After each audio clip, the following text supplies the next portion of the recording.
Olá, amigos da TV Cidade, estamos com mais um Cidadania e Qualidade de Vida. E para falar de cidadania e qualidade de vida, temos que falar de observatório social, que presta conta para a comunidade periodicamente, né, com todas as transparências. Alguém acha que o observatório social tem lado? Eu tenho certeza que as pessoas que eu conheço, um é o Maganin, outro é o Daniel Bump e o outro é o Bianchi, que eles têm lado sim, tem lado da verdade, de querer fazer as coisas certas.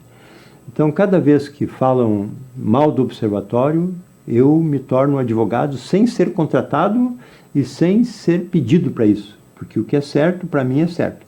E hoje temos o prazer de ter aqui a Camila Bittencourt, aspirante ao Observatório Social, mas já com uma bagagem muito boa em termos de investigativas, que vamos saber agora, e o José Maganin, um voluntário desde sempre, desde os resgate voluntário, resgate não, dos bombeiros voluntários, né?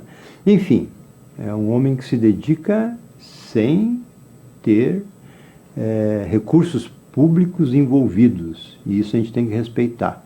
Antes de criticar essas pessoas que são voluntários, nós temos que dar o direito deles se defenderem ou falar a verdade, que às vezes nem é defesa, é falar a verdade.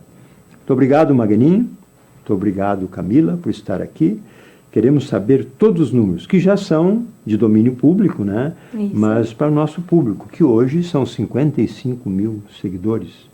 E mais os 40 mil que nos acompanham nas redes sociais. E como nós somos a TV comunitária há 16 anos, nos consideramos a TV da fofoca da aldeia, ou seja, o povo acompanha a nossa TV. Tá bom? Maganin, o teu oi na Câmara 2?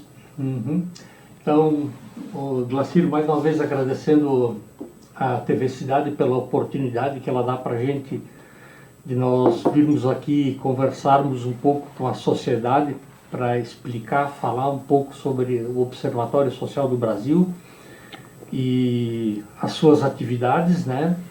Então é muito importante que a gente divulgue o que a gente está fazendo, porque como uma das diretrizes do sistema USB é de que a gente não seja polêmico, de que a gente não esteja polemizando o que nós estamos trabalhando, até que nós não tenhamos a certeza absoluta do que nós estamos analisando. Então, muitas vezes pode dar a impressão de que a gente está deitado em berço esplêndido ou que não está trabalhando. Muito antes, pelo contrário, a gente continua sempre no mesmo ritmo e trabalhando. E até um pouco falando dessa história de voluntariado, né? Eu acho que isso aí é interessante, né? Isso começa lá da época do escotismo, né? Quando a gente entra a ser escoteiro, e aí que a gente começa a ter as leis do escotismo, né? Os 10 mandamentos, que ao contrário de outras ideias, não faça. O escotismo tem 10 coisas que você deve fazer. Então isso é ali que se planta as sementinhas, e normalmente quem foi escoteiro na vida não sempre está trabalhando para melhorar a comunidade. Então, mais uma vez, agradecer a oportunidade. E a Camila, essa jovem que agora é uma das responsáveis pelo Observatório Social, inclusive é a única remunerada do Observatório, isso, né? Isso mesmo. E a única Marajá. A única Marajá, a única que trabalha e ganha. Os demais são voluntários, né? Como é que tu aceitou esse desafio e quem é a Camila na Câmara 2? Dá o teu oi para o povo te conhecer. Então, boa tarde, é um prazer, né? Bom, eu vi essa oportunidade, né? E eu sou estudante de Direito, achei que ele casou um pouco com uma área que eu estudo, né? A parte de Direito Administrativo. Então, aceitei me candidatei, aceitei o desafio. Estou há pouco tempo, mas já estamos trabalhando bastante, né? Já está dominando ali as coisas. Sim, tive o período ali de início, um mês ali para pegar o jeito, mas até a coordenadora anterior deixou bem encaminhado para mim, então foi rápido assim de pegar, mas todo dia a gente aprende uma coisa diferente, certeza, né? Ela teve um acompanhamento contigo na transição, não conseguiu? Infelizmente não. Isso é ruim, né, às vezes, né? Até a gente teve um período que ficou sem o coordenador, né? Pior ainda. Sim. Aí o Maganin matou tudo no peito. Sim. Segurando a parte administrativa, pelo menos, né? Isso. Mas ela deixou vários materiais. Nós temos também o suporte do Observatório Social do Brasil, né? Sim. Várias pessoas nos ajudando, então foi tranquila a transição ali. E isso é importante que a Camila falou, né? Porque até esclarecer, muitas vezes diz, não, porque o observatório está perseguindo, está bajulando. O que a Camila acabou de falar é aquilo que nós sempre falamos. Nós, a nível municipal, nós não inventamos nada, né? O sistema USB do Brasil, ele desenvolveu uma metodologia de trabalho, ele tem os padrões de formulários, os padrões de trabalhos, ele tem tudo, as normas de compliance, due diligence. Então, não tem essa de nós ficar inventando aqui. Até porque a gente não tem muito essa liberdade, e até porque para que gastar energia numa coisa que já está montada e já tem. Então, não precisa inventar a roda, né? Não. E é isso que dá, digamos assim, a credibilidade do observatório a nível nacional. Pouca gente sabe disso, né? Mas graças ao esforço do Ney Ribas, que é uma pessoa sensacional do sistema USB e da credibilidade do USB, hoje o sistema USB ele tem assinado termos de convênio, parceria com o Tribunal de Contas da União e a Controladoria Geral da União, onde nós fazemos o levantamento de dados que são passados para os auditores e que eles usam isso para os processos. Olha só. Então, digamos assim, esse pessoal TCU, CGU, eles não botam o deles na reta de coisa. Né? Então, digamos assim, isso é para ver a seriedade do trabalho que a gente faz na surdina, devagarinho, sem ninguém ficar sabendo. Quando está concluído o trabalho, ele vem e aparece. O observatório foi criado em Curitiba? Se eu não me engano, foi Ponta Grossa ou Fernando Mourão, por aí. Quando, há uns 7 ou 8 anos atrás, o presidente, então, nacional, teve aqui, eu entrevistei ele. Isso, Ney Ribas. E ele é até hoje ainda? Não, hoje ele não está mais, mas ele é tipo assim um presidente emérito. Sim. E toda essa parte a nível institucional mais pesada, quem faz é ele que puxa ainda para Brasília. Sim, ele que é o... O cara que cria um filho e depois abandona dá problema, né? Os caras tomam conta do filho, né? E faz do jeito que eles querem, né? É assim no Mocovi, é assim em qualquer entidade que tu te dedica anos e depois pega um e não faz nada daquilo. Se não acompanhar... assim como o Observatório Social. Se vocês que criaram desde o início ali não der seguimento, o pessoal entra outro, faz do jeito deles, né? Não que possa fazer, mas sabe que o jeitinho sempre tem no Brasil, né?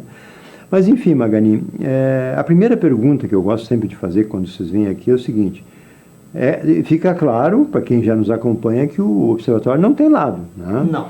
Mas o que mudou com relação à administração anterior, por exemplo, do Clayton, que ele viu um determinado momento que estava muito ruim o Observatório e foi lá e contratou o administrador e trouxe para dentro da prefeitura, né, como um CC. Hoje, essa administração elogia muito o Observatório. O que mudou com relação a isso? Eles ouvem mais vocês, eles consultam mais vocês, a atual administração? O que tu acha que mudou? Fica difícil de falar porque eu teria que estar elucubrando sobre as ideias de outras pessoas. Certo. Né? Mas um básico. Mas eu vou falar o que nós sentimos como observatório. Certo. A gente não conseguia conversar. Né? A gente analisava os processos com os mesmos critérios de hoje. Quando a gente achava que tinha alguma coisa inconsistência ou que a gente não compreendia, nós encaminhávamos ofício pedindo esclarecimento ou alguma coisa, e as coisas não vinham. Não tinha nem resposta. Não tinham. A gente pedia por que estão comprando morango vermelho e diziam não, todos os abacaxi que nós compramos estão bons, né? Então ficava isso. A gente não conseguia conversar. Então é isso. E quando não tem conversa, o que acontece? É a metodologia do observatório. A gente identifica alguma coisa, a gente manda um ofício. Se o ofício vem e a gente não compreende ou não concorda, a gente manda de novo. Se não vem, a gente tenta de novo. Se esse primeiro nível não funciona, a gente sobe o nível para a Câmara de Vereadores. Se as coisas aí acontecem, bom, deixa rolar.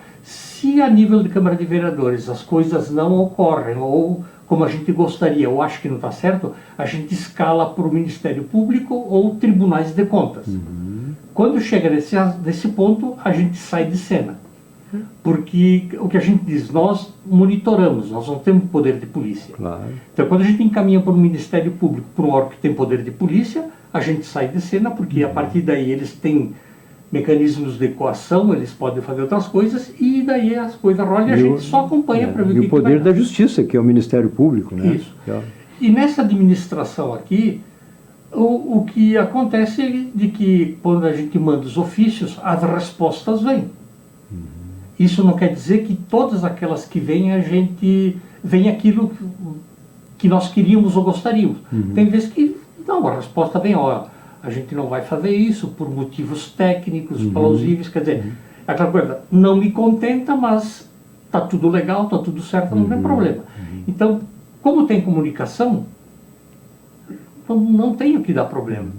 Outra coisa que nós conseguimos com essa administração, que nós havíamos pedido na anterior, é que, por uma questão assim até de camaradagem, de repente, com a população, quando tiver algum investimento de vulto, alguma coisa de impacto social, manda para a gente antes, assim, dar uma olhadinha. E isso aconteceu durante todo o período? Com essa administração aqui, todas as aquisições de vulto, a gente foi informado de modo informal anteriormente. Olha, vai acontecer isso aqui. E várias vezes a gente olhou e disse, olha, nós achamos que aqui podia mudar isso, aquilo, e as coisas foram corrigidas. E eles aceitaram? Sim. Então, o observatório fez o seu papel e poupou tempo, né? Isso, por exemplo, é uma coisa que está acontecendo agora, que não sei se todo mundo sabe, começou a se mudar todo o software de gestão da administração pública de Farroupilha. Mais uma vez o software, mas não é aquele da saúde que ia custar 5 milhões? Não, felizmente não. É o geral, que administra tudo, porque nós estamos com que... Está capenga há muito tempo. Não, mas né? Para se ter uma ideia, quando foi feito esse edital aí, nós, em alguns momentos, a gente foi convidado a participar para elaborar esse edital. O edital que ele tem mais de 3.500 itens. Nossa, mãe, haja gente para ler tudo isso, né? Não, e para elaborar isso, não é para ler. Então, naquelas coisinhas do observatório que onde interessa a gente, que é no portal da transparência, pesquisa, as coisas, a gente deu os pitacos aí, isso aqui ajudaria a gente, ajudaria o leigo que está lá, e a gente foi atendido. Vai melhorar o portal da transparência? Eu acho que vai, mas pelo que a gente acompanha, não é tanto no portal, mas é para a administração. Na administração interna. Porque esse que está aí, ele deixava... Eu não sei como os servidores dormiam à noite, porque a coisa é punk ali. Ele é bem frágil. E essa modificação de a cada 4 anos, chega um prefeito, isso aqui era do anterior, não quero mais. Mas eu acho que não é tão isso. O problema é que antes os contratos, eles tinham prazo máximo de prorrogação, em alguns, se eu não salvo, não esteja enganado, era no máximo 5 anos, para alguns casos, podendo prorrogar 1. Então não é que cada entrava a administração e mudava, é que não podia, prorrogar uma vez, não pode mais. Com a nova lei de licitações, alguns contratos eles podem ter vigência de 10 anos, podendo ser prorrogados por igual prazo. Mais 10. Então, se tu faz um contrato de uma coisa boa, tu pode ficar até 20 anos. Quer dizer, tu não é obrigado a cada 5 anos ter que fazer, correndo o risco de ser Por outro uma lado, coisa se boa, faz uma coisa ruim, dura 20 anos igual, né? Não, de 10 anos tu pode mudar, né? Porque o contrato é o prazo máximo de 20 anos. Não quer dizer que tem que ser 10, pode ser até 10. Até 10. Mas é um prazo longo, né, na vida de hoje, né? É por isso que... E a Camila, que números tu tem para passar para os nossos telespectadores? Bom, então nós fizemos um compilado, né, do nosso relatório, porque nós apresentamos nossos relatórios quadrimestral. Só que por causa dessa transição do coordenador executivo, não conseguiu se apresentar, né, no fechamento ali do primeiro quadrimestre. Então nós fizemos um compilado dos dois, o primeiro e o segundo. Então, nesse período que a gente ficou ali sem o coordenador executivo, infelizmente a gente não conseguiu fazer a análise de todas as licitações, né? Mas nós conseguimos analisar uma quantidade, assim, razoável, né? Considerável. Então, nós analisamos 64% das licitações que foram publicadas. Estava numa média de 80%, 90%, né? Mais de 90%, mas por causa dessa transição ali deu uma queda, mas ainda assim conseguimos analisar algumas coisas, né? Fizemos algumas ações. Nós tivemos uma publicação pelos cálculos que nós fizemos, de 604, né, licitações publicadas. Bastante. E analisadas, nós analisamos 388, então ficou essa porcentagem. Muito bom. A gente traz também no nosso relatório sempre a quantidade de licitações desertas e fracassadas. Nós separamos ali por concorrência, dispensa eletrônica, pregão eletrônico. Vamos explicar para os leigos o que é uma concorrência. Uma concorrência. Essas que é fracassadas e deserta. Isso, deserta. Fracassadas, deserta. As modalidades são, né? Licitação de concorrência eletrônica, pregão eletrônico, aí depende da modalidade de serviço, tu utiliza uma modalidade diferente. Tem a dispensa eletrônica, só a dispensa, inexigibilidade, são várias modalidades que existem de licitação. Deserta é quando não... E daí deserta é quando ninguém participa. Ninguém teve interesse. Isso aí, ninguém participou da licitação, do processo ali. Quando é fracassada é porque alguém participou, mas faltou algum item, ou deu um valor maior do que o que estava sendo solicitado, ou faltou alguma documentação, daí é fracassada. E revogada é quando a própria prefeitura, né, enfim, quem fez aquela licitação, ela revoga, ela volta atrás, digamos assim, e fica daquela forma. Né? Boa explicação. Exatamente. E em termos de números, assim, tu tem mais alguns que pode passar para os nossos telespectadores? Sim, nós temos ali nos 2 quadrimestres, nós tivemos, das que nós analisamos, 20 foram fracassadas, 14 foram desertas, 6 foram revogadas, né? E das analisadas, nós analisamos ali de concorrência, dispensa eletrônica e pregão eletrônico, 291. É bastante então, também. Teve, assim, o maior número foi fracassada, né? 20 licitações dessas. Isso é uma coisa que, para nós do observatório, assim, preocupa, porque uma licitação deserta todo o esforço interno no processo de montar essa licitação. Isso custa tempo, custa dinheiro do servidor, ele tem que fazer orçamento, ele tem que fazer papelada, tem que montar uma série de papelada, e ele vai lá e não aparece ninguém. Gente, isso é recurso que vai fora, sabe? E que é uma das coisas do observatório, que é a aplicação dos recursos públicos. Então, quando a administração faz um processo desses, gasta todo aquele esforço interno, né, de trabalho, coisa que é dinheiro de alguma forma, e não aparece ninguém, é jogar fora dinheiro. Mas se a prefeitura paga em dia, qual é o motivo de tanta gente não... Pois é, aí é que tem umas coisas que a gente não consegue entender muito bem, né? A gente imagina que, de repente, em algum momento, o preço que se está colocando talvez não seja aquele que as pessoas... Fora de mercado. Mas o problema é que a administração, ela faz uma pesquisa de mercado. Pois é, né? E normalmente dá antes. Né? O que a gente tem observado é que tem um grande número disso na parte de obras.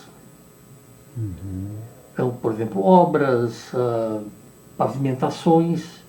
Então, eu não sei se o mercado está muito aquecido, se tem pessoas que não estão interessadas. Por exemplo, pavimentação, eu acho que aqui em cima na serra nós não temos empreiteiras que fazem isso, é tudo Porto Alegre. É, o problema. Então, de repente, ela, sei lá, a empreiteira está lá para asfaltar 30 quilômetros de asfalto. Vai vir para cá para asfaltar 500 metros, 1000 metros. E em função da enchente também deu muito movimento lá fora, né? Isso. Da serra, né? Então tem todas essas coisas aí que a gente tem. Maganin, uma coisa que os comerciantes, os próprios empresários reclamam, Por que a prefeitura não compra mais local? Não tem como direcionar, né, uma licitação, né? Uma vez a prefeitura podia fazer convite, aquelas coisas que felizmente acabaram. Os envelopes famosos? Envelope, pregão presencial, eu estava lá, vem cá, tu fulano, ciclano, vem lá e a gente conversa, né? E presencial, convida 2, 3, vai 2, 3. Com a nova lei de licitações acabou isso. O que é bom, né? Acabou. Por um lado é uma maravilha, agora tem que ser tudo eletrônico, pode ser presencial, mas em situações muito raras, com justificativa técnica muito pesada. Caso de emergência, né? Calamidade. Nem bem assim. E além disso, a sessão tem que ser gravada com vídeo e áudio. Bom. Então, para tentar tapar isso. Então, hoje em dia é tudo eletrônico. Bom, é uma coisa boa que qualquer um pode participar. Só que quando é tudo eletrônico, no Brasil já se criou empresas especializadas a participar da licitação de palito de fósforo avião. Então eles vão lá, eles já construíram robôs e eles praticamente ganham tudo e depois repassam terceirismo. E aí viram...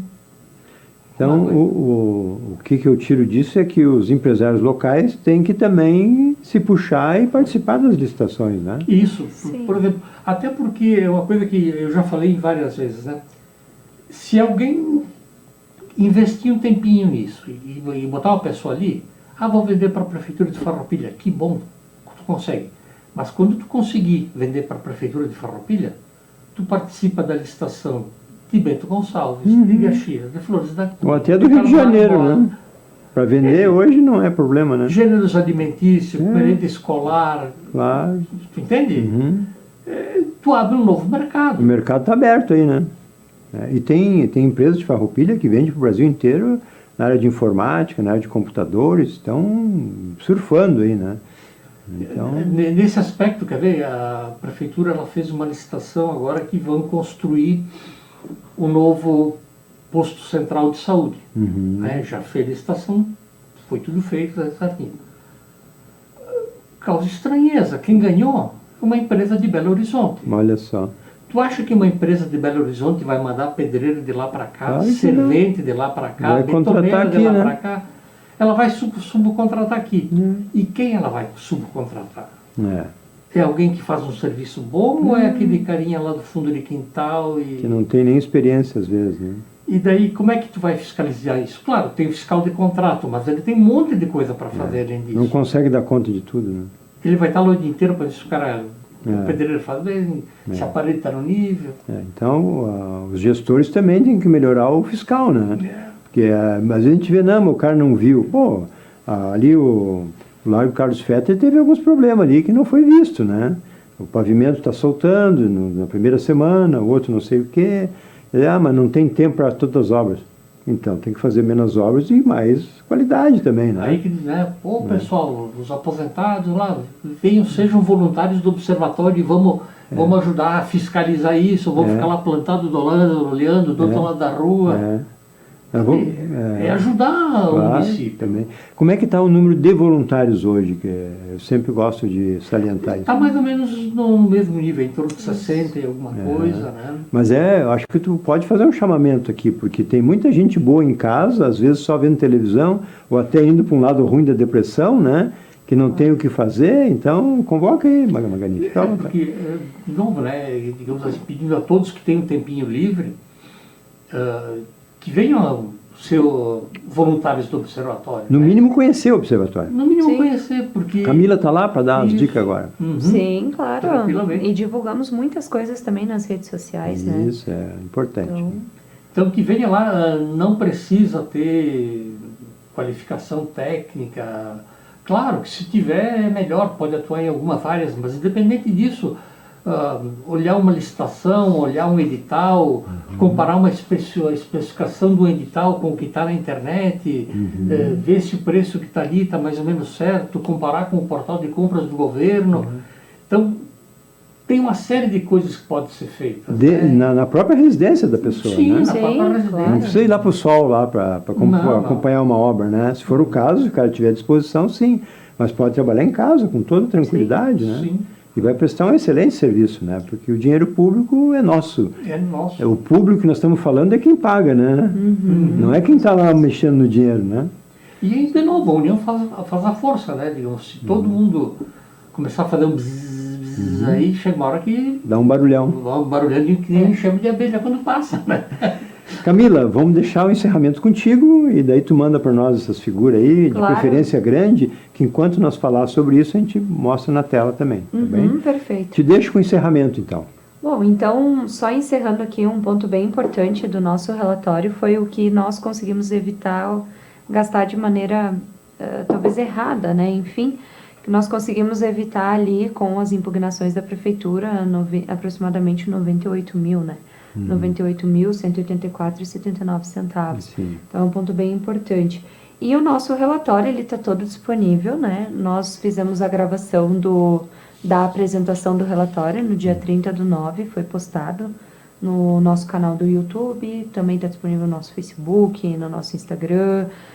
Nós também divulgamos todas as informações no nosso site oficial e tem também todos os nossos contatos, né? Qualquer dúvida pode entrar em contato com a gente, que a gente Durante tá à todo o disposição. programa a gente vai botar ali o contato e o site, que eu acho que é o Isso principal, mesmo. né? Tá bom. Muito obrigado pela presença de vocês, a casa está sempre à disposição, a gente não precisa convidar, vocês podem se convidar, que sempre serão bem-vindos. Vocês estão cuidando do dinheiro nosso, daquele que a gente paga no bar, no refrigerante, no baile, no cinema, onde a gente vai está pagando imposto, né? Isso. Paga até para respirar hoje, né? Mais ou menos. Obrigado pela presença Então, de vocês. nós que Obrigada. agradecemos.